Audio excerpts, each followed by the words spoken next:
What kind of a stupid idiot,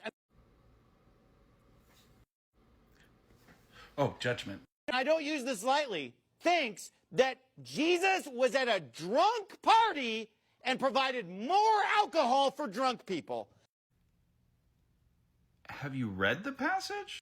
John 2:10, everyone sets out the fine wine first, then after people are drunk, the inferior. But you have kept the fine wine until now. Translation, you start with the top shelf and work your way to the well. You start with the 1918 Reserve and then work your way to Jim Beam. The Natty Light is reserved for the end because at that time you can't taste anything. The fact that they're making that distinction means that they're pretty sober. So, I mean, even a worldly, sinful bartender wouldn't even do that because it's immoral and unethical. yeah, notice how it's not Jesus handing out the alcohol. It's not open wine bar or something like that.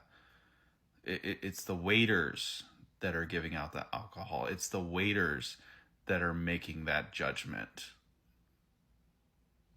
This is a bizarre, stupid, absurd, and foolish interpretation of the story that is being taught out there today in churches and by Christians who love drinking.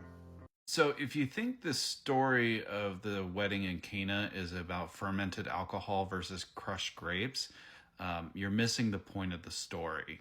I mean, there's a number of different ways that you could go with this. I mean, the fact that this is foreshadowing the wedding feast of the Lamb that is to come, or my personal favorite, that Jesus is filling purification vessels that were filled with water with wine to symbolize moving from the baptism of John to the baptism of Jesus, that the people will eat his flesh and drink his blood. But I'm not making that interpretation because I want to justify my drinking or because I like to drink. That's just what the scripture says. And I'm not even sure the last time I had a drink, to be quite honest. Oh, wait, no. Yes, I do. 3 for me at Chili's. Margarita. 3 weeks ago. This is what they're teaching. They're teaching that the people are drunk and that Jesus is giving them more alcohol. Again, no, we're not. Scripture is very clear. Don't get drunk with wine, which leads to reckless living, but be filled with the Spirit. The scripture by no means condemns drinking or having wine. In fact, Paul tells Timothy to use a little wine because of your stomach and your frequent illness.